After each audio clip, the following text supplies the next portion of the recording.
नमस्कार. Share market Marathi या YouTube चॅनलवर आपल्या सर्वांचं हार्दिक स्वागत. आजच्या व्हिडिओमध्ये आपण निफ्टी, बँक निफ्टी, फिन निफ्टी व निफ्टी मिड कॅप सिलेक्ट या चारही इंडेक्समध्ये वीकली आणि डेली टाइम फ्रेममध्ये विश्लेषण करणार आहोत. या विश्लेषणामुळे आपल्याला येणाऱ्या काळामध्ये या चारही इंडेक्स बरोबरच ओव्हरऑल मार्केटमध्ये सुद्धा कशा प्रकारे मूवमेंट होऊ शकते, कुठे सपोर्ट घेतला जाऊ शकतो, कुठे रेझिस्टन्स फेस करायला लागू शकतो, चालू असणारा ट्रेंड असाच चालू राहिला तर कोणती टार्गेट्स आपल्याला बघायला मिळू शकतात, जर रिव्हर्सल येणार असेल तर कोणत्या लेवलपासून येऊ शकतं, ह्या विषयाची अतिशय विस्तृत अशी चर्चा आजच्या या व्हिडिओमध्ये आपण करणार आहोत. त्यामुळे आजचा हा व्हिडिओ अतिशय महत्त्वाचा आहे आणि आपण सर्वांनी तो शेवटपर्यंत अजिबात स्किप न करता पूर्ण बघावा. मात्र या व्हिडिओला सुरुवात करण्यापूर्वी आपल्या सर्वांना एक नम्र सूचना आहे, ती म्हणजे या व्हिडिओच्या डिस्क्रिप्शनमध्ये आपण शेअर मार्केट मराठीच्या व्हॉट्सअप, टेलिग्राम आणि फेसबुक ग्रुपच्या लिंक दिलेल्या आहेत. तुम्ही ते ग्रुप जॉईन करू शकता. त्याचसोबत आपण तिथे शेअर मार्केट मराठीच्या वेबसाईटची लिंक सुद्धा उपलब्ध करून दिलेली आहे. आपण आपल्या वेबसाईटला अवश्य भेट द्या. या महत्त्वाच्या सूचनेनंतर आता आपण आपल्या मूळ विषयाकडे परत येऊया आणि आज शुक्रवारी मार्केटमध्ये कशा प्रकारे मूवमेंट झाली व येणाऱ्या काळामध्ये कशा प्रकारे मूवमेंट होऊ शकते याचं विश्लेषण करण्यासाठी डायरेक्टली जाऊया चार्टवर. आणि इथे मी बँक निफ्टीचा 15 मिनिटाचा चार्ट ओपन केलेला आहे. आज आपण बँक निफ्टीचं पहिल्यांदा विश्लेषण करणार आहोत. मात्र हे विश्लेषण करण्यापूर्वी मला आपल्या सर्वांना पुन्हा एकदा खूप खूप धन्यवाद म्हणायचं आहे. याचं कारण कालच आपण जेव्हा 20,000 सबस्क्रायबर पूर्ण केले आपल्या यूट्यूब चॅनलवर, तर आपण कालच्या व्हिडिओवर जो काही शुभेच्छांचा वर्षाव केलात, तर त्याबद्दल मला पुन्हा एकदा आपल्या सर्वांना धन्यवाद म्हणायचं आहे. आता आपण आजच्या व्हिडिओला सुरुवात करूया. तर तुम्ही इथे बघू शकता की आपल्याला आज ओपनिंग झालं हे गॅप अप ओपनिंग बघायला मिळालं. निफ्टी असू दे, बँक निफ्टी असू दे, आपल्याला गॅप अप ओपनिंग बघायला मिळालं.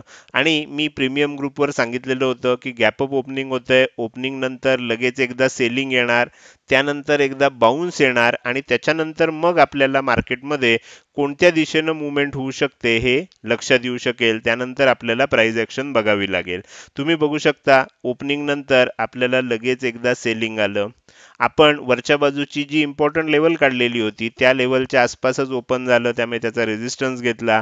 तिथून सेलिंग आलं. आपण जी सेंटर लाईन काढलेली होती या सेंटर लाईनचा सपोर्ट घेतला गेला आणि तिथून एकदा बाउन्स सुद्धा लगेच बघायला मिळाला. म्हणजे आपल्याला हे मार्केटमध्ये कशा प्रकारे मूवमेंट होऊ शकते, ओपनिंग एकदा कळलं की मग आपल्याला ह्या गोष्टी कळू शकतात की काय होऊ शकतं आणि त्यानंतर मग जी काही प्राइस ॲक्शन होईल त्यानुसार आपल्याला मार्केटमध्ये पुढचं ट्रेड करायचा होता. आता ह्या ज्या लेवल असतात आणि ह्या लेवलला जे काही आपल्याला इथे रिस्पेक्ट केला जातो, तुम्ही प्रत्येक लेवलला जर बघितलं तर तुम्हाला लक्षात येईल की त्या पद्धतीनं रिस्पेक्ट केला जातो. आणि हे जे काही मी इथे 2 important level, centre line, 3 target दाखवतोय, तुम्ही अख्ख्या यूट्यूबवर मराठी बघा, हिंदी बघा, इंग्लिश बघा, कुणीही अशा पद्धतीची सिस्टीम दाखवत नाही. कारण ही सिस्टीम मी स्वतः मागच्या 10 वर्ष जो माझा अनुभव आहे त्यातून मला लक्षात आलेली ही सिस्टीम आहे आणि ही सिस्टीम जवळजवळ 70 ते 80% वेळा काम करते आणि आपल्याला योग्य पद्धतीनं त्याच्यामध्ये रिझल्ट्स बघायला मिळतात.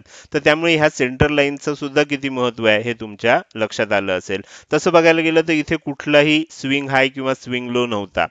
मार्केटमध्ये आपल्याला कोणी सहज सांगेल की कुठे सपोर्ट घेतला जातो, जिथे स्विंग लो असेल, स्विंग हाय असेल तिथे सपोर्ट घेतला जातो. पण आपण अशा पद्धतीनं बरोबर 50%चा जो सेंटर लाईन काढतो आणि ती कधी काढायची असते त्याला सुद्धा मी एक नियम बनवलेला आहे आणि त्या नियमानुसार आपण हे रोज विश्लेषण बघत असतो. आता आपण पुढे जाऊया. पुढे काय झालं, पुढे आपण गेल्यानंतर आपल्या लक्षात येईल की आपल्याला पहिलं टार्गेट तर आलं, जवळजवळ आपल्याला दुसरं टार्गेट आलं आणि त्यानंतर एकदा म्हणजे कधीही लक्षात ठेवा, ब्रेकआउट ज्या वेळेला येतो, ब्रेकआउट झाल्यानंतर लेव्हल टेस्ट करायला मार्केट नेहमी खाली येतं. ही गोष्ट कायम लक्षात ठेवायची. अर्थात हे मी जेव्हा सगळं सांगतोय, नेहमी म्हणतोय, याचा अर्थ 100% वेळा असा होत नाही. लक्षात घ्या की मार्केटमध्ये सगळ्या ज्या थेरीज आहेत ह्या 70-80% वेळाच बरोबर येतात. कुठलीही अशी थेरी नाही की जी 100% आपल्याला सांगतेच की असं झालं की असंच होणार. असं मार्केटमध्ये 100% छातीठोकपणे सांगता येत नाही. असं जर कोण सांगत असेल तर आपण ओळखायचं की तो 100% खोटं बोलतोय. तर त्याच्यामुळे इथे आपल्याला लक्षात येईल की ब्रेकआउट आला, ब्रेकआउट आल्यानंतर लेवल टेस्ट करायला खाली आलं, पुन्हा प्राइस ऍक्शन म्हणून आपण वर गेलो. आता तुम्हाला लक्षात आलं असेल की आज आपण जी तिसरी लेवल दिलेली होती, ह्या तिसऱ्या लेवलच्या आसपास गेल्यानंतर जवळजवळ आपल्याला तिसरं टार्गेट आलं होतं आणि त्याच्यानंतर हे सेलिंग का आलं ह्याचं कारण सुद्धा काल मी निफ्टीमध्ये सांगितलेलं होतं बघा. काल निफ्टीनं जी लेवल अचीव केली तीच आज बँक निफ्टीनं अचीव केली. तुम्ही बघू शकता, तुम्हाला लक्षात येईल की काल निफ्टीमध्ये काय झालं होतं, जिथून सेलिंग स्टार्ट झालं होतं, मोठं सेलिंग झालं होतं, तिथेच काल निफ्टी पोहोचला होता आणि त्याच्यामुळे निफ्टीमध्ये आपल्याला प्रॉफिट बुकिंग बघायला मिळालं. बँक निफ्टी आज आपल्याला त्या लेवलला पोहोचलेला दिसला आणि त्यानंतर आपल्याला हे सेलिंग बघायला मिळालं आणि म्हणून पुन्हा आपण खाली येताना आपल्याला दिसले. मात्र एकदा ही लेवल ब्रेक केल्यानंतर आपल्या लक्षात येतंय की पुन्हा ती लेवल एकदा सुद्धा आपल्याला ब्रेक झालेली नाहीये. तर त्याच्यामुळे ही सुद्धा गोष्ट आपल्याला लक्षात ठेवायची आहे की ही लेवल आता आपल्याला सपोर्ट म्हणून काम करते. 47,600 ची ही जी लेवल आहे ही आपल्याला सपोर्ट म्हणून काम करते. तर इथे आपल्या लक्षात येईल की आज निफ्टीमध्ये कशा प्रकारे मूव्हमेंट झाली. आता आपण बघणार आहोत की येणाऱ्या काळामध्ये कशा प्रकारे मूव्हमेंट होऊ शकते. त्यासाठी या सर्व लेवल्स मी काढून टाकतोय आणि बँक निफ्टीचा आपल्याला वीकली आणि डेली टाइम फ्रेम मध्ये आता विश्लेषण करायचे. सगळ्यात पहिल्यांदा आपण वीकली टाइम फ्रेम मध्ये विश्लेषण करतोय. त्यासाठी मी बँक निफ्टीचा चार्ट वीकली टाइम फ्रेम मध्ये ओपन केलेला आहे. तुम्ही बघू शकता की बँक निफ्टीमध्ये मागचा जवळजवळ आपण असं म्हणू शकतो की एक महिना सव्वा महिना आपल्याला बँक निफ्टी एका रेंज मध्ये अडकलेलं लक्षात येते. तुम्ही वरच्या बाजूला बघितलं तर साधारणपणे ही लेवल दिसते आणि खालच्या बाजूला बघितलं तर साधारणपणे ही लेवल दिसते. खालच्या बाजूला कोणती लेवल आहे, साधारण 47,200 ही लेवल आहे. वरच्या बाजूला कोणती लेवल आहे तुम्ही बघितलं तर आपण आता म्हणू शकतो की 48,300 असेल किंवा थोडं वर घेतलं तर 48,400 ची लेवल आहे. तर ह्या दोन लेवलमध्ये म्हणजे साधारण ह्या 1200 पॉइंट मध्ये आपण मागचा जवळजवळ एक महिना सव्वा महिना ह्याच्यामध्येच आपण ट्रेड करतोय. तर आणि एक गोष्ट लक्षात ठेवा, मी नेहमी ही पण एक गोष्ट सांगतो की मार्केटमध्ये समजा एक मोठी तेजी झाली आहे आणि त्यानंतर मार्केट जर साइडवेज होत असेल तर 60 ते 70% चान्स असा असतो की ह्या साइडवेज मूवमेंट नंतर मार्केटमध्ये जे ब्रेकआउट येतं ते वरच्या दिशेने येतं. 60 ते 70% वेळा चान्स असतो की वरच्या दिशेने येईल, 10% चान्स असतो की अजून साइडवेज होईल आणि साधारणपणे आपल्याला 30% चान्स असतो की इथनं आपण खालच्या दिशेनं पण जाऊ शकतो. त्यासाठी आपल्याला काय करायचं, ह्या लेवल मार्क करून घ्यायच्या आहेत आणि कोणत्या दिशेनं ब्रेकआउट येतो हे आपल्याला तोपर्यंत वाट बघायची. तोपर्यंत आपण काय करायचंय, तोपर्यंत वाट बघायची आणि तोपर्यंत छोटे छोटे ट्रेड घ्यायचे आहेत. आणि एकदा जर समजा आता वरच्या दिशेनं ब्रेकआउट येण्याची शक्यता जास्त आहे, तुम्ही आज निफ्टीचा चार्ट बघितला तर तुम्हाला लक्षात येईल, आपण थोड्याच वेळात बघणार आहोत की निफ्टीनं आज नवीन लाईफ टाईम हाय लावला. मात्र बँक निफ्टीमध्ये अजून आपल्याला काही अंतर आहे. किती अंतर आहे तुम्ही जर इथे बघितलं तर तुम्हाला इथेच दिसतंय. हा आपल्याला बनलेला लाईफ टाईम हाय आहे सध्याचा आणि आपण आत्ता साधारणपणे इथे क्लोजिंग दिलेलं आहे, बरोबर. तर इथून इथपर्यंत जायला अजून आपल्याला स्कोप शिल्लक आहे आणि जर निफ्टी असंच कंटिन्यू करत राहिली तर बँक निफ्टी सुद्धा हे तेजीनं वर जाण्याची शक्यता आहे. इथेच मला आपल्याला आणखीन एक गोष्ट सांगायची आहे की मी मागच्या 2 दिवसामध्ये तुम्हाला एक दोन गोष्टीचे व्हिडिओ बनवणार म्हणून सांगितलं होतं. त्यामध्ये एक होतं सेक्टर रोटेशन आणि दुसरं होतं की आपण चार्टवरच OI प्रोफाईल जे असतं म्हणजे ओपन इंटरेस्टचा जो डेटा असतो ऑप्शन मधला तो आपण कसा दाखवायचा. तर तो व्हिडिओ तुम्हाला उद्या बघायला मिळेल. इथे तुम्हाला सेक्टर रोटेशनचं महत्त्व लक्षात येईल, कारण तुम्हाला लक्षात येते की बँक निफ्टी अजून इतकं खाली आहे कारण बँकिंग स्टॉक आता सध्या थोडंसं प्रॉफिट बुकिंग मध्ये आहेत. मात्र तरी सुद्धा निफ्टी इतकं वर का गेलं, निफ्टी वर गेलं त्याचं कारण IT स्टॉक आहेत. आपल्याला माहिती आहे की IT मध्ये काल मी इन्फोसिसचा स्टॉक दिलेला होता. तुम्ही आज जाऊन चेक करा, मेक ऑर ब्रेक लेवल होती. मी सांगितलं होतं रिझल्ट आहे, लक्ष ठेवा कुठे ओपन होतोय आणि काय मुवमेंट होतीये बघा. तुम्हाला लक्षात येईल आज निफ्टी 50 मधला सगळ्यात टॉप गेनर स्टॉक इन्फोसिस आहे. इन्फोसिसचा रिझल्ट जर तुम्ही बघितला तर रिझल्ट एवढासा चांगला लागलेला नाहीये, तरी सुद्धा तो टॉप गेनर का झाला आणि तो टॉप गेनर झाल्यामुळे तुम्ही बघू शकता की बाकीचे IT स्टॉक सुद्धा आपल्याला तेजी करताना बघायला मिळाले आणि त्याच्यामुळे निफ्टी आपल्याला नवीन लाईफ टाईम हायवर पोहोचला. आता हेच सगळं डिटेलमध्ये मी तुम्हाला सेक्टर रोटेशनमध्ये उद्याच्या व्हिडिओमध्ये सांगणार आहे आणि त्याचबरोबर ओपन इंटरेस्टचा डेटा कशा पद्धतीनं लावायचा असतो, त्याच्या फ्री मेथड, पेड मेथड दोन्ही मेथड मी तुम्हाला सांगणार आहे. तुम्ही त्या पद्धतीनं त्याचा उपयोग करू शकता. तो व्हिडिओ तुम्हाला उद्या बघायला मिळेल. तर इथे लक्षात घ्या की आता आपल्याला काय झालंय की ही जी आठवड्याची कॅन्डल आपल्याला दिसते, ही कॅन्डल जरी दिसताना लाल कॅन्डल दिसत असली तरी ह्या कॅन्डलला आपण हॅमर कॅन्डल म्हणतो. आणि हॅमर कॅन्डल जी असते ही पॉझिटिव्ह मानली जाते.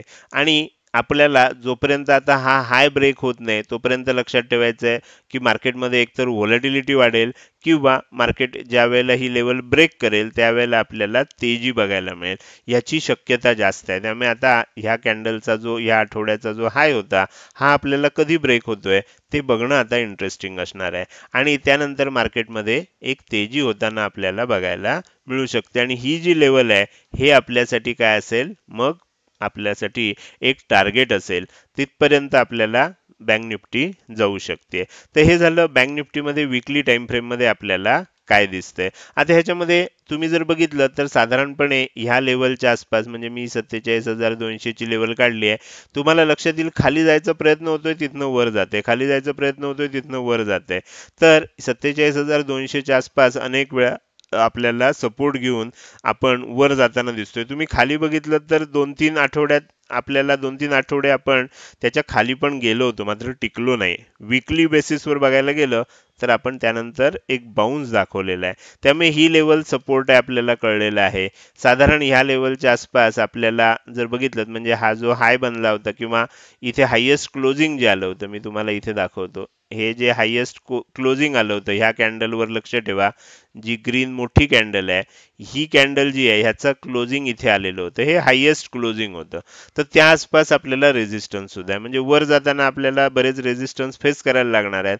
मात्र जर वर जात राहिलो तर आपण हा नवीन लाईफ टाईम हाय सुद्धा ब्रेक करून त्याच्यावर सुद्धा आपण जाऊ शकतो, हे असं आता आपल्याला वाटायला लागलेलं आहे. तर हे झालं बँक निफ्टीचं वीकली टाइम फ्रेम मधलं अनालिसिस. आता आपण काय करूया, त्याला डेली टाइम फ्रेम मध्ये ओपन करूया. डेली टाइम फ्रेम मध्ये आपल्याला लक्षात येतंय की हळूहळू आपण आता वर जाण्याची दिशा सुरू केलेली आहे.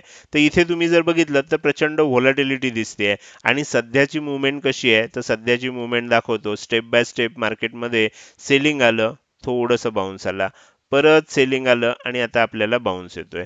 याच्यात लक्षात असं ठेवायचं आहे की आपण स्ट्रेट फॉरवर्ड आता डाऊन ट्रेंड मध्ये आहोत. डेली टाइम फ्रेम मध्ये बघितलं तर कदाचित असं दिसतंय की इथनं जर खाली जायला लागलो आपण, तर आता इथे बघा वर जात असताना काय होतंय, आपल्याला एकदाही आदल्या दिवशीचा लो ब्रेक होत नाही आणि आपण वर जातोय. तसंच इथे होतंय. त्यामुळे डेली टाइम फ्रेमवर जोपर्यंत आदल्या दिवशीचा लो आता ब्रेक होणार नाही तोपर्यंत आपल्याला काळजी करायचं कारण नाही. आणि प्रत्येक कॅन्डल बघा वर जात असताना हाय ब्रेक करत चालली आहे. इथे हाय ब्रेक झाला, इथे हाय ब्रेक झाला, तसं इथे सुद्धा आपल्याला हाय ब्रेक करत चाललेली आहे. जोपर्यंत ही हाय ब्रेक करत जाते तोपर्यंत आपल्याला काही टेन्शन घेण्याचं कारण नाही. मग आपल्याला टार्गेट कोणतं ठेवायचं आहे, इथून वर जात असेल तर आपल्याला डेली टाइम फ्रेमवर 48,400 हे टार्गेट आपल्याला वर जात असताना ठेवायचं आहे. आणि ते पूर्ण फुलफिल झालं की मग जो लाईफ टाइम हाय आहे हे आपल्याला टार्गेट त्यानंतर आपण ठेवू शकतो. तर माझ्या मते तुम्हाला लक्षात आलं. आता हे कशा पद्धतीनं होईल, आता तर आपण स्टेप बाय स्टेप मी जसं सांगितलं तसं खाली येतो, इथपर्यंत आलो, इथपर्यंत आलो आणि इथपर्यंत आलो. तर दिसताना असं दिसतंय की इथनं आणखीन खालीच जाण्याचं आपल्याला चिन्ह आहे. पण असं होईल असं नाही. जेव्हा आपल्याला रिव्हर्सल येतं त्यावेळेला काय होईल, थोडंसं खाली पण जाऊ आपण आणि एक डब्ल्यू पॅटर्न बनेल आणि मग तेजी कंटिन्यू होऊ शकते. म्हणजे मग काय होईल, आपल्याला हा लो जो आहे हा इथे बनला, पुढचा लो साधारणपणे इथे कुठेतरी बनेल आणि मग असं जात असताना हा हाय ब्रेक होईल, तेव्हा आपल्याला डब्ल्यू पॅटर्न तयार होईल. आणि ह्या डब्ल्यू पॅटर्नचा ब्रेकआउट जेव्हा येईल त्यावेळेला मार्केटमध्ये तेजी होऊ शकते. आणि मी सांगितलेली जी दोन टार्गेट आहेत 48,400 आणि हे लाईफ टाईम हायचं, हे मग आपल्याला अचीव होताना बघायला मिळू शकतं. त्यामुळे आता थोडंसं आपल्याला सावध राहायचं आहे. कदाचित काय होईल, असं काही डब्ल्यू बिब्ल्यू न होता डायरेक्ट सुद्धा आपण वर जाऊ शकतो. तर ही सुद्धा शक्यता आपल्याला इथे नाकारता येत नाही. तर हे झालं आपल्याला बँक निफ्टीमध्ये काय काय होऊ शकतं हे मी इथे तुम्हाला सांगायचा प्रयत्न केला. आता आपण थोडंसं पुढे जाऊया आणि मी तुम्हाला एक महत्त्वाची सूचना सांगणार आहे आणि त्याच्यानंतर आपण निफ्टीचं ॲनालिसिस करायला सुरुवात करणार आहोत. तर मी त्याच्यासाठी थोडंसं पुढे जातोय. कालच मी तुम्हाला सांगितलं होतं की बरेच जण प्रीमियम ग्रुपसाठी चौकशी करतायत. तर तुम्हाला जर प्रीमियम ग्रुप शेअर मार्केट मराठीसाठी ओपन करायचं असेल किंवा त्याच्यामध्ये सहभागी व्हायचं असेल, तर आपल्याला Upstox, Alice blue, angel one आणि सॅमको या चारपैकी कोणत्या तरी एका ब्रोकरकडे तुम्ही फ्री डीमॅट अकाउंट ओपन करायचं आहे. त्याच्यासाठी लागणारी जी रेफरल लिंक आहे, लक्षात घ्या, तुम्ही जर शेअर मार्केट मराठीच्या रेफरल लिंकद्वारे जर ह्या चारपैकी कोणत्याही एका ब्रोकरकडे अकाउंट ओपन केलं, तर तुम्हाला प्रीमियम ग्रुपची लाईफ टाईम फ्री मेंबरशिप मिळणार आहे. आता प्रीमियम ग्रुपमध्ये आपण बऱ्याच ॲक्टिव्हिटी या वर्षापासून पुन्हा चालू करतोय, तर त्याच्यामध्ये तुम्हाला काय करता येईल, सहभागी होता येईल. अकाउंट ओपनिंग फ्री आहे, म्हणजे तुम्हाला फ्रीमध्ये फक्त आता तुमच्यापैकी काही जणांची अशी शंका असते की सर माझं अपस्टॉक्समध्ये ऑलरेडी अकाउंट आहे. मग तुम्ही उरलेल्या 3 पैकी अकाउंट ओपन करू शकता. जसं तुम्हाला एका बँकेत अकाउंट असेल तर दुसऱ्या बँकेत सुद्धा अकाउंट ओपन करायला करू शकता. त्याच पद्धतीनं डीमॅट अकाउंट सुद्धा तुम्ही एकाच ब्रोकरकडे दोनदा करू शकत नाही. म्हणजे अपस्टॉक्समध्ये आहे तर परत अपस्टॉक्समध्ये तुम्हाला ओपन नाही करता येणार. पण तुम्ही उरलेल्या ब्रोकरपैकी कुठेतरी एका ठिकाणी अकाउंट ओपन करू शकता आणि अकाउंट ओपनिंग फ्री आहे. आणि त्यानंतर तुम्ही काय करू शकता, तुमचं अकाउंट ओपनिंग झालं की तुम्ही मला कळवू शकता आणि मग मी तुम्हाला चेक करून प्रीमियम ग्रुपची लिंक पाठवून देईन. तुम्हाला जर त्याविषयी काही शंका असतील किंवा अधिक माहिती पाहिजे असेल तर प्रीमियम ग्रुप असा मेसेज करा, टाईप करा आणि तो मला फक्त व्हॉट्सअप मेसेज करून ह्या नंबरवर पाठवून घेऊ शकता. हा नंबर मी तुम्हाला व्हिडिओच्या डिस्क्रिप्शनमध्ये सुद्धा दिलेला आहे. तर ह्या नंबरवर फक्त व्हॉट्सअप मेसेज करा, कॉल स्वीकारले जात नाहीत. तर ही गोष्ट लक्षात ठेवा. तर हे झालं प्रीमियम ग्रुप विषयी. तुम्हाला प्रीमियम ग्रुप जर जॉईन करायचा असेल तर इथे मी तुम्हाला ऑप्शन सांगितलेले आहेत. आता आपण पेड कोर्स, बरेच दिवसानंतर आपण पेड कोर्सची नवीन बॅच आता चालू करतोय. याचं कारण असं आहे की आपल्याकडे 2 पेड कोर्सेस आहेत. एक मनी मशीन कोर्स आहे आणि दुसरा ऑप्शन ट्रेडिंग कोर्स आहे. तर ह्या दोघांना मी एकत्र केलेलं आहे सध्या आणि त्याला आपण म्हणतो कॉम्बो कोर्स. तर ह्या 2 कोर्समध्ये आपल्याला प्रत्येकाची जी फी आहे ही वेगवेगळी न भरता एका कोर्सच्या फी मध्येच मी तुम्हाला दोन्ही कोर्स उपलब्ध करून देतोय आणि त्याची आता नवीन बॅच आपण चालू करतोय. तर तुम्हाला जर कॉम्बो कोर्समध्ये ॲडमिशन घ्यायची असेल तर आता इथे ह्या वेळेला काय ठेवलंय की आपण मनी मशीनसाठी वेगळी ॲडमिशन, ऑप्शन ट्रेडिंग कोर्ससाठी वेगळी ॲडमिशन असं नाही आहे. तर एकाच ॲडमिशनमध्ये तुम्हाला दोन्ही कोर्स करता येणार आहेत. तर तुमच्यापैकी कुणालाही जर ते करायचे असेल तर त्याच्यासाठी जी फी आहे ही 7,500 रुपये आहे. तर तुम्हाला पेड कोर्स विषयी सुद्धा काही अधिक माहिती पाहिजे असेल तर तुम्ही काय करू शकता, पेड कोर्स असा एक व्हॉट्सअपला मेसेज तयार करा आणि तो मेसेज आम्हाला ह्या नंबरवर पाठवून द्या. तुम्हाला 1-2 दिवसामध्ये पेड कोर्स विषयी माहिती सुद्धा पाठवली जाईल. तर ह्या पद्धतीनं तुम्ही संपर्क साधू शकता. हा नंबर आहे किंवा इथे तुम्हाला कंटिन्यू एक नंबर दिसतोय, याच्यावर फक्त व्हॉट्सअप मेसेजच तुम्ही करू शकता या दोन्ही नंबरवर. ही गोष्ट लक्षात ठेवा. तर हे झालं आपल्याला महत्त्वाची सूचना. आता आपण काय करूया, पुन्हा चार्टवर जाऊया आणि पुढचा जो आपल्याला इंडेक्स बघायचा आहे त्याचं नाव आहे निफ्टी 50. तर आपल्याला आज निफ्टी 50 मध्ये काय झालं हे समजून घ्यायचं आहे. त्यासाठी मी निफ्टी 50चा 15 मिनिटाचा चार्ट ओपन करतोय. झूम लेवल थोडे ऍडजस्ट करून घेऊया म्हणजे आपल्याला लक्षात येईल. निफ्टी 50 मध्ये सुद्धा जर तुम्ही बघितलं तर मी तुम्हाला अजून थोड्या झूम लेवल व्यवस्थित करून दाखवतो. तर तुम्हाला इथे लक्षात येईल की आज निफ्टीमध्ये आपल्याला ओपनिंग गॅपअप ओपनिंग झालं. खूप चांगलं गॅपअप ओपनिंग बघायला मिळालं होतं. मी प्रीमियम ग्रुपवर जसं सांगितलं आणि जसं बँक निफ्टीमध्ये आपण बघितलं की पहिल्यांदा एकदा सेलिंग येणार, त्यानंतर मग एक बाउन्स येणार आणि मग जी काही प्राइस ॲक्शन होईल त्यानुसार मग आपल्याला त्या दिवशी ट्रेडिंग करता येऊ शकतं किंवा त्या दिवशी आपल्याला मुवमेंट वर लक्ष ठेवता येऊ शकतं. तर आपण इथे बघू शकता की एकदा ही जी रेझिस्टन्स लेवल होती त्याचं महत्त्व मी कालच्याच व्हिडिओमध्ये सांगितलेलं आहे, परत सांगणार नाही. आता बँक निफ्टीमध्ये सुद्धा ते सांगितलंय. तर त्याच्या वर ओपन झालो आणि त्याच्यामुळे काय झालं, आपण थोडंसं खाली आलो, एक गॅप तयार केली आणि पुन्हा आपण बाउन्स केला. इथे तुम्हाला लक्षात येईल की इथे आपल्याला ह्या वेळेला जे आपलं टार्गेट होतं, तिसरं जे टार्गेट होतं, तिथे आपण बराच काळ जवळजवळ तुम्ही बघू शकता 2-2.5 तास आपण ह्या एरियामध्ये ट्रेड करत होतो निफ्टीमध्ये आणि त्याच्यानंतर मग ती लेवल सुद्धा ब्रेक झाली आणि आपण वर आणखीन जायला लागलो आणि नवीन लाईफ टाईम हाय आज आपल्याला निफ्टीमध्ये बनवताना बघायला मिळाला. तर हे झालं आज निफ्टीमध्ये कशा पद्धतीनं मुवमेंट बघायला मिळाली. आता आपण काय करूया, थोडंसं पुढे जाऊया आणि निफ्टीचं सुद्धा विकली आणि डेली टाइम फ्रेम मध्ये विश्लेषण करूया. सगळ्यात पहिल्यांदा मी विकली टाइम फ्रेम मध्ये ओपन करतोय.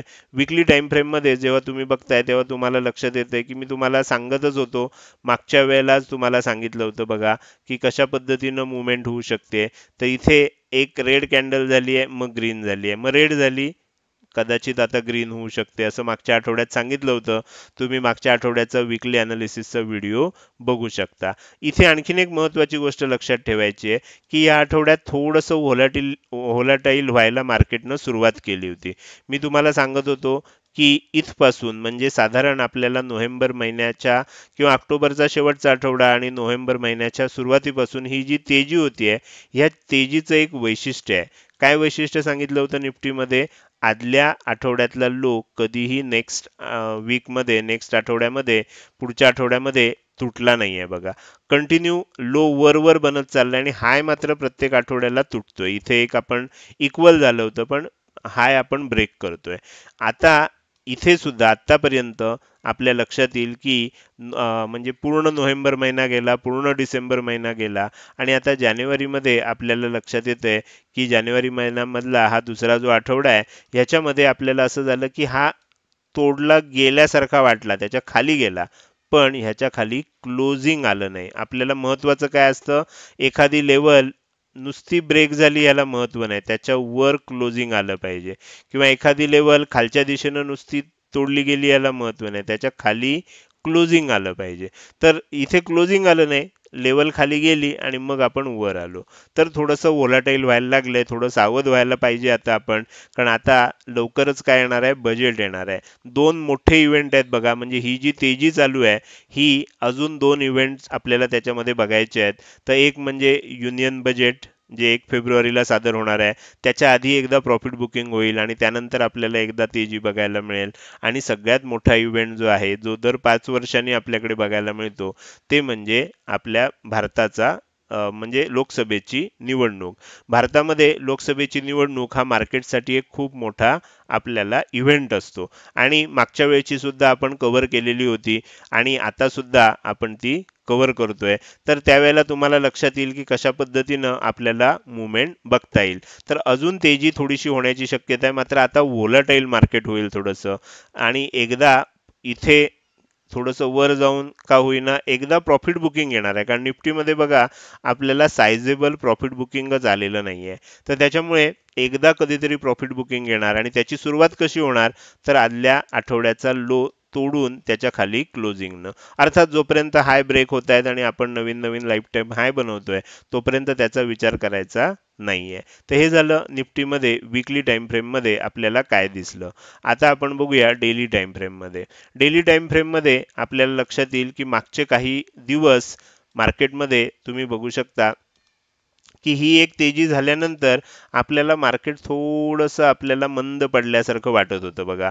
हळू खाली जात नव्हतं, सेलरलाही कॉन्फिडन्स नव्हता, बायरलाही कॉन्फिडन्स नव्हता, पण एक पोल अँड फ्लॅग पॅटर्न सारखं झालं होतं आणि आता त्याचं ब्रेकआउट आपल्याला वरच्या दिशेनं बघायला मिळालेलं आहे.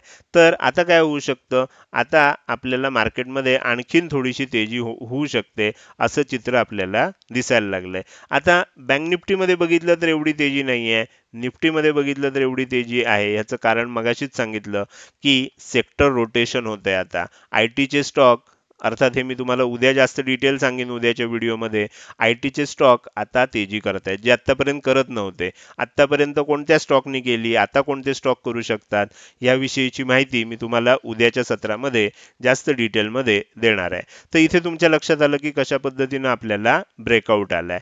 तर मग आता ब्रेकआउट आल्यानंतर काय होतं, ही आपली समजा लाईन असेल तर ब्रेकआउट आला, थोडंसं पुढे गेलं, लेवल टेस्ट करायला खाली येईल, परत वर जाईल, असं करून आपल्याला आणखीन थोडं वर जाऊ शकतं किंवा आता एक प्रॉफिट बुकिंग सुद्धा आपल्याला ड्यू आहे. तर हे झालं निफ्टीमध्ये डेली टाइम फ्रेम मध्ये काय झालं. आता आपण जाऊया आणि पटापट उरलेले जे दोन इंडेक्स आहेत त्याच्यामध्ये सुद्धा विकली आणि डेली टाइम फ्रेम मध्ये कशा पद्धतीनं आपल्याला मुवमेंट दिसते हे समजून घ्यायचा प्रयत्न करूया. तर इथे आपण बघू शकतो की फिन निफ्टीमध्ये काय झालं. फिन निफ्टीमध्ये सुद्धा तुम्ही बघितलं तर तुम्हाला कळेल की जसं बँक निफ्टीमध्ये झालं त्याच पद्धतीनं आपल्याला फिन निफ्टीमध्ये सुद्धा बघायला मिळतंय. इथे काय झालं, इथे तुम्ही बघू शकता की आज गॅप अप ओपन झालं, ओपनिंग नंतर सेलिंग आलं. आपण जी सेंटर लेवल दिलेली होती त्याला सपोर्ट घेतला गेला, बाउन्स झाला, वर गेलं. पहिल्या टार्गेट जवळ गेल्यानंतर तिथून परत एकदा आपल्याला सेलिंग आलं, परत खाली आलं, परत वर जात असताना आपण दुसऱ्या टार्गेट पर्यंत गेलो. टप्प्याटप्प्यानं कसं जातोय बघा. आणि इथे आपल्याला एक निर्णायक पुन्हा सेलिंग आलं. ह्याचं कारण काय आहे? ह्याचं कारण सुद्धा निफ्टीमध्ये सांगितलेलं होतं काल, आज बँक निफ्टीमध्ये सांगितलंय. तेच कारण तुम्हाला इथे लक्षात येईल. साधारण तुम्ही इथे बघू शकता की ह्या आसपास पूर्वी आपल्याला रेझिस्टन्स घेतला गेलेला आहे, तर त्याचमुळे आपण तिथे सुद्धा रेझिस्टन्स पुन्हा घेतला आणि खाली आलो. खाली येत असताना काय झालं, या इम्पॉर्टंट लेवलचं सपोर्ट घेऊन पुन्हा आपण वर क्लोजिंग दिलेलं आहे. तर हे झालं आज फिन निफ्टीमध्ये कशा प्रकारे मुवमेंट झाली आहे. आता आपण काय करूया, हे सर्व लेवल्स काढून टाकूया आणि फिन निफ्टीचा चार्ट सुद्धा वीकली टाइम फ्रेम मध्ये मी आता ओपन करतोय. इथे जर तुम्ही बघितलं तर जसं बँक निफ्टीमध्ये दिसतंय सेम अनालिसिस आहे. तुम्हाला लक्षात येईल की आपल्याला आता वरच्या बाजूला साधारण ही लेवल, खालच्या बाजूला बघायला गेलं तर साधारण ही लेवल आपण अशा पद्धतीनं एका लिमिटेड छोट्या एरियामध्ये मागचा 1 महिना सव्वा महिना अडकून पडलेले आहोत आणि हळूहळू तो एरिया नॅरो होत चाललाय बघा. तर त्याच्यामुळे काय होईल, एकदा कुठेतरी वरच्या दिशेनं किंवा खालच्या दिशेनं ब्रेकआउट येणं गरजेचं आहे. त्याच्यानंतर आपल्याला मोठी मुवमेंट बघायला मिळेल. तुम्ही बघू शकता की पूर्वी तेजी झालेली आहे.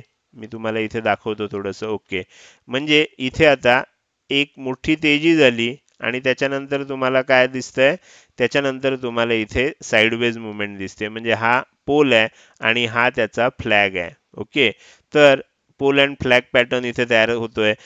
वरच्या दिशेनं जर ब्रेकआउट आलं आणि टिकलं तर मग काय होऊ शकतं, ह्याच्यामध्ये सुद्धा आणखीन तेजी येताना आपल्याला बघायला मिळू शकते. तर हे झालं आपल्याला फिन निफ्टीमध्ये वीकली टाइम फ्रेम मध्ये कशा पद्धतीनं चित्र दिसतंय. आपण आता काय करूया, डेली टाइम फ्रेम मध्ये जाऊन चेक करूया. तर इथे डेली टाइम फ्रेम मध्ये सुद्धा तुम्ही जर बघितलं तर तुम्हाला लक्षात येईल की आपल्याला कशा पद्धतीनं साइडवेज मुवमेंट होताना दिसतेय आणि इथे ती अगदी प्रॉमिनंटली दिसतेय बघा. इथे वरच्या बाजूला बघायला गेलात तर 21,600 ची लेवल आहे. खालच्या बाजूला बघायला गेलात तर तुम्हाला दिसेल 21,000 ची लेवल आहे. म्हणजे 21,000 ते 21,600 याच्यामध्ये आपण पूर्ण डिसेंबर पासून अजूनपर्यंत अडकून पडलेले आहोत. आता कोणत्या तरी एका दिशेनं ब्रेकआउट येणं गरजेचं आहे, त्याशिवाय आपली ही कोंडी फुटणार नाहीये. तर हे झालं फिन निफ्टीमध्ये डेली टाइम फ्रेम मध्ये आणि वीकली टाइम फ्रेम मध्ये आपल्याला काय काय दिसलं. आता आपण जाऊया आणि शेवटचा इंडेक्स जो आहे तो बघूया, ज्याचं नाव आहे Nifty mid cap select. Nifty mid cap सिलेक्टचं थोडंसं विश्लेषण दरवेळेला वेगळं असतं, तर त्याच्यामुळे त्याच्यावर आपल्याला जास्त लक्ष द्यायचं आहे. तुम्ही इथे बघू शकता, मी तुम्हाला 15 मिनिटाच्या टाइम फ्रेमवर आणलंय आणि आज काय झालं हे आधी आपण समजून घेऊया. तर इथे सुद्धा तुम्हाला लक्षात येईल की आपल्या ज्या सर्व लेवल्स आहेत किती परफेक्ट पद्धतीनं फॉलो होत आहेत. दुसऱ्या टार्गेट लेवल जवळ ओपनिंग झालं. ओपनिंग कुठे येऊ शकतं, त्यानंतर काय होतं याला महत्त्व असतं. ओपनिंग गॅपअप झालं, गॅपअप ओपनिंग नंतर नेहमी मी सांगतो की एकदा प्रॉफिट बुकिंग येण्याची शक्यता असते. ती आली, खालच्या इम्पॉर्टंट लेवल जवळ सपोर्ट घेतला, परत वर गेलो, परत खाली आलो. खूप वेळ आपण ह्या पहिल्या टार्गेटच्या आसपास ट्रेड केला. त्याच्यानंतर मग आपण दुसरं टार्गेट, तिसरं टार्गेट, तिन्ही टार्गेट आपण अचीव केली. 3 टार्गेटच्या वर आपल्याला जाता आलेलं नाही. म्हणजे ही जी 3 टार्गेट थिअरी आहे ही कशी बऱ्यापैकी आपल्याला लक्षात येते की 60-70% वेळा आपल्याला अतिशय परफेक्ट पद्धतीनं सर्व लेवल्स देते. तर त्या पद्धतीनं आज आपल्याला इथे सुद्धा बघायला मिळालेत. तर हे झालं निफ्टी मिड कॅप सिलेक्ट विषयी. आता आपण काय करूया, याचं सुद्धा वीकली आणि डेली टाइम फ्रेम मध्ये विश्लेषण करूया. आता हा इंडेक्स थोडासा बाकीच्या इंडेक्सपेक्षा वेगळा आहे. मिड कॅप आहे, त्याच्यामुळे त्याच्यामध्ये खूप मोठं व्हॉलॅटिलिटी सुद्धा आपल्याला बघायला मिळते. तुम्ही इथे बघू शकता, ही कॅन्डल बघा, हा हाय बनवला, हा लो बनवला आणि कॅन्डल एवढीशीच बनवली, म्हणजे खूप व्हॉलॅटाईल बनली. इथे सुद्धा बघा, हा हाय बनवला, हा लो बनवला, कॅन्डल एवढीशीच बनली. आता काय होऊ शकतं, तुम्ही मागचा अनुभव जर बघितलात तर सलग 2 आठवडे कधीही आपल्याला आतापर्यंत बरेच दिवस झाले इथपासून, म्हणजे आपण अगदी म्हणू शकतो की ऑक्टोबर महिन्यापासून सलग 2 आठवडे आपल्याला एकदा सुद्धा सेलिंग झालं नाही. म्हणजे एक रेड कॅन्डल बनली की नेक्स्ट ग्रीन बनते. जास्तीत जास्त त्याच्यापूर्वी सुद्धा गेलो तर तुमच्या लक्षात येईल, जास्तीत जास्त 2 आठवडे आपल्याला रेड कॅन्डल बनलेल्या दिसत आहेत. त्याच्यामध्ये इथे सुद्धा आदल्या दिवशीचा म्हणजे आदल्या आठवड्याचा लो तोडला नव्हता.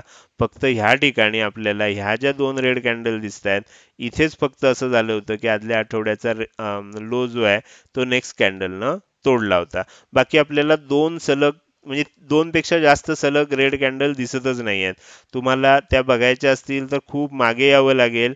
तुम्हाला पहिल्यांदा त्या कुठे दिसतील, इकडे दिसतील मार्च महिन्यामध्ये. मार्च 2023 मध्ये, म्हणजे वर्षभरापूर्वी असं झालंय की सलग 3 रेड कॅन्डल आपल्याला बघायला मिळाल्या. त्यापूर्वी होत होतं, पण आता जेव्हापासून ही तेजी चालू झाली आहे, एकदा सुद्धा आपल्याला सलग 3 रेड कॅन्डल बघायला मिळाल्या नाही आहेत. सलग 2 इथेच बघायला मिळाल्या आहेत. आत्ता सुद्धा आपण सलग एक झाल्यानंतर लगेच ग्रीन कॅन्डल होतीये. त्यामुळे आता आपल्याला बघायचं आहे, आपण ह्याच्यामध्ये निफ्टी मिड कॅप सिलेक्टमध्ये जवळजवळ प्रत्येक आठवड्याला एक नवीन लाईफ टाईम हाय बनवतोय. तर त्याच्यामुळे ह्याच्यामध्ये वरच्या दिशेनं आपण प्रेडिक्ट करणं अवघड आहे, पण खाली जात असताना कशा पद्धतीनं प्रेडिक्ट करायचं हे तुमच्या आता लक्षात आलं असेल. तर हे झालं निफ्टी मिड कॅप सिलेक्टमधलं वीकली टाइम फ्रेम. आता आपण डेली टाइम फ्रेमवर येऊया. डेली टाइम फ्रेममध्ये तुम्हाला आता थोडंसं अनालाइज करणं सोपं आहे. बघा काय झालंय, इथून तुम्ही बघू शकता की इथून सेलिंग आलं होतं आणि परत आपण आता वर जातोय. जर समजा ही लेवल ब्रेक केली, म्हणजे 10,600 ची लेवल ब्रेक केली, तर काय होऊ शकतं, आपल्याला साधारणपणे स्टॉप लॉस कुठे आहे, 10,300 वर ठेवायचा आहे. 10,600 ची लेवल जर ब्रेक केली तर इथून इतकं अंतर किती आहे, 10,300 पासून 10,600 पर्यंत, म्हणजे 300 पॉईंटचं आहे. म्हणजे आणखीन 300 पॉईंट आपल्याला तेजी निफ्टी मिड कॅप सिलेक्टमध्ये सुद्धा बघायला मिळण्याची आपल्याला जे काही टेक्निकल अनालिसिस आहे त्याच्यानुसार इथे वाटते. अर्थात आता हे कसं जाईल, डायरेक्ट वर जाईल का इथनं एक डब्ल्यू पॅटर्न बनवून मग वर जाईल, हे येणारा काळ ठरवेल. पण वर जात राहिलं तर आपल्याला आणखीन म्हणजे 10,600 पासून आणखीन 300 पॉईंट, 10,900 पॉईंट पर्यंतची तेजी निफ्टी मिड कॅप सिलेक्टमध्ये होऊ शकते. आता इथून जर खाली येत असेल आणि खाली येत असताना आपल्याला जोपर्यंत 10,300 ब्रेक करणार नाही, मोठ्या प्रमाणावर आपल्याला सांगता येणार नाही की मार्केटमध्ये मंदी व्हायला लागली. त्यानंतरच आपण सांगू शकतो. इथे बघा, इथे एक हाय बनला, इथपर्यंत खाली आलं, इथपर्यंत गेला. आता समजा इथूनच खाली यायला लागलं तर बघा एम पॅटर्न तयार होईल. पहिला हाय वर आहे, दुसरा आहे थोडासा खाली आहे, आणि असं करत करत 10,300 ची लेवल खालच्या दिशेनं ब्रेकआउट झाली तरच आपल्याला मग सांगता येईल. तोपर्यंत आपल्याला छोटे छोटे ट्रेड घ्यावे लागतील, कारण डब्ल्यू पॅटर्न सुद्धा बनू शकतो, एम पॅटर्न सुद्धा बनू शकतो. जर इथनं खाली येणार असेल तर, वर जाणार असेल 10,600 ची लेवल जर ब्रेक केली तर मी तुम्हाला टार्गेट सांगितलेलंच आहे. तर हे झालं चारही इंडेक्समध्ये वीकली आणि डेली टाइम फ्रेम मधलं विश्लेषण. आता आपण थोडंसं पुढे जाऊया आणि आजच्या व्हिडिओला समाप्त करूया. मात्र त्यापूर्वी जर आजचं विश्लेषण तुम्हाला आवडलं असेल तर नक्कीच तुम्ही या व्हिडिओला एक लाईक करू शकता. कसं वाटलं हे कमेंट सेक्शनमध्ये टाईप करून सांगायला अजिबात विसरू नका. लक्षात ठेवा, तुमची एक लाईक आणि एक चांगली कमेंट हीच माझ्यासाठी प्रेरणा असते, ज्याच्या साहाय्यानं रोजच्या रोज हे विश्लेषणाचे व्हिडिओ मी बनवत असतो. त्यामुळे लाईक करायला आणि चांगल्या चांगल्या कमेंट करायला अजिबात विसरू नका. त्याचसोबत हा व्हिडिओ तुम्ही अजूनपर्यंत बघताय आणि अजूनही जर तुम्ही शेअर मार्केट मराठी या आपल्या यूट्यूब चॅनलला सबस्क्राईब केलं नसेल तर कृपया सबस्क्राईब करा आणि शेजारी असणाऱ्या बेल आयकॉनला क्लिक करून ऑल असं नोटिफिकेशन निवडा. म्हणजे इथून पुढे रोजच्या रोज येणारे हे विश्लेषणाचे व्हिडिओ मी अपलोड केल्या केल्या तुम्हाला विनाविलंब बघता येतील. आजच्या व्हिडिओमध्ये मी इथेच आपली रजा घेतोय. धन्यवाद.